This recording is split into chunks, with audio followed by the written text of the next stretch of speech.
Well, I'll tell you, I'd been listening to what he was saying, and I said, boy, this is something.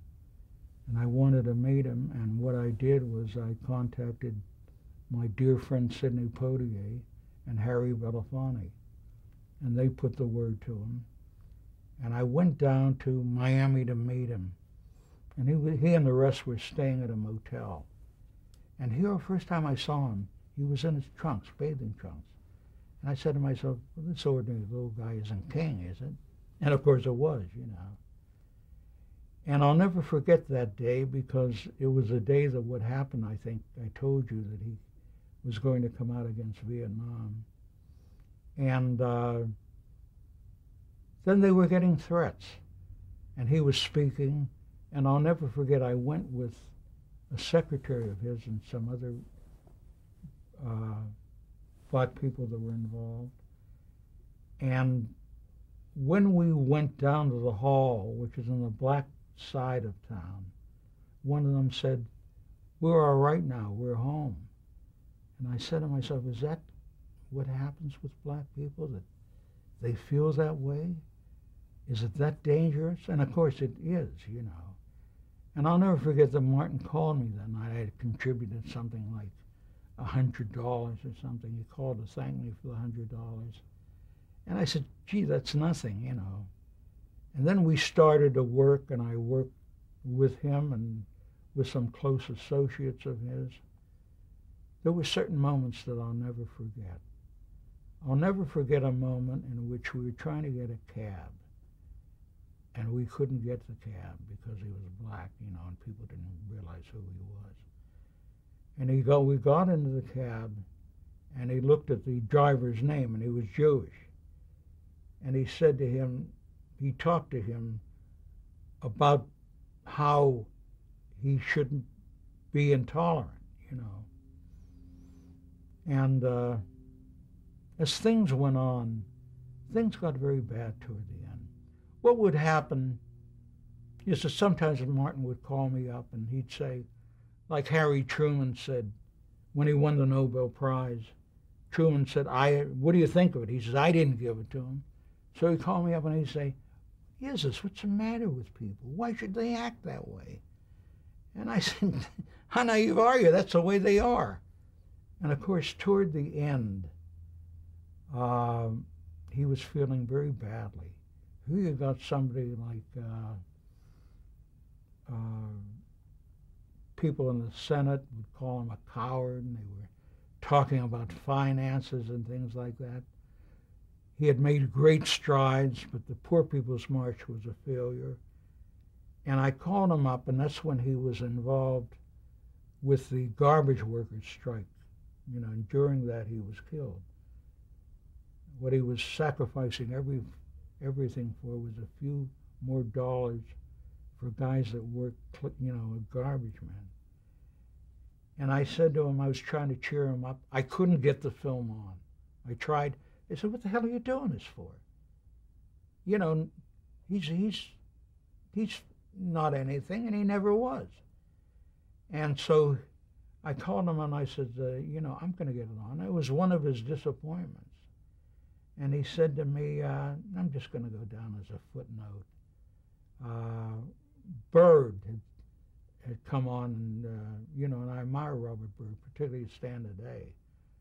But he said he's a coward and a crook. And he says, you know, and he said, I'm just going to wind up as a footnote in history. And see, you can't get anybody to do the film. They don't, you know, nobody cares. And I says, that's not true. You know, you'll be known. I tried to cheer him up. I was a dismal failure. I didn't cheer him up.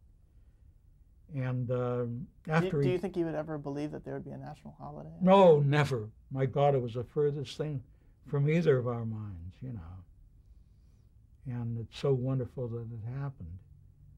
And then, of course, I began to investigate a little with the help of Mark Lane. You know, Mark Lane had discovered things about the Kennedy assassination.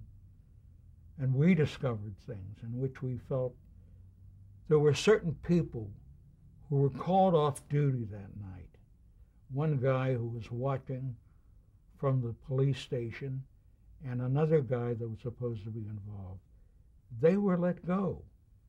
And Mark showed me these things, and I began to be very suspicious of what happened. I incorporated these things into the film. And as a result, eventually, Congress really investigated it, a Senate committee. And the chief of detectives attacked me, and he said, "Tell Abby Mann I want my good name back," you know.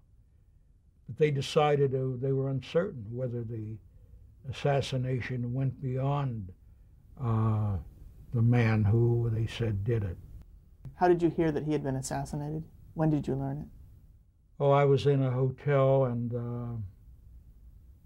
I was with somebody, and we heard it, and I was seeing Dorothy Dandridge at the time, and we talked about it. She knew him a little, and it was a blow.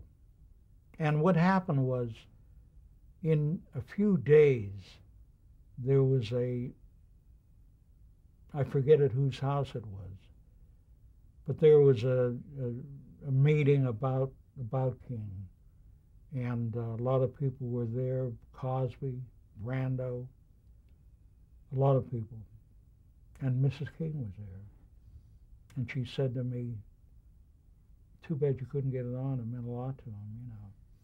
And I decided I'd get it on one way or the other. Now, a very curious thing happened, which was a coincidence. What happened was that when I was doing the original Kojak, the young man who was accused of the murder said he was watching on that day the Martin Luther King speech. And so I needed to get a clip of that. And the family wasn't giving it out to everybody. And I called Coretta, and she said, "Have you given up on it?" And I says, "God damn it, no," I said to myself. And that's what got me into it again. And trying to, I said, well, if I can't do it on a feature film, I'll do it on television.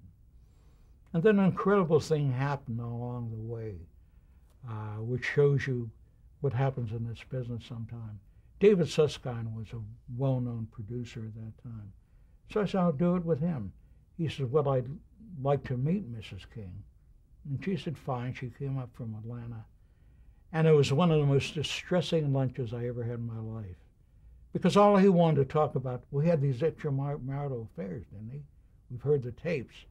And he kept talking about it. And I said, you're talking about, to me, the greatest American that ever lived. But he kept on with it, and I eventually had to take her on and get up and leave the restaurant. And I said... Oh, you got up and left? Yeah. I said to Coretta, this is what it's going to be about. And I think my proudest moment, the whole family came to the first showing of it. And Martin Luther King said to me, the rest are lies, this is the truth. And that was wonderful.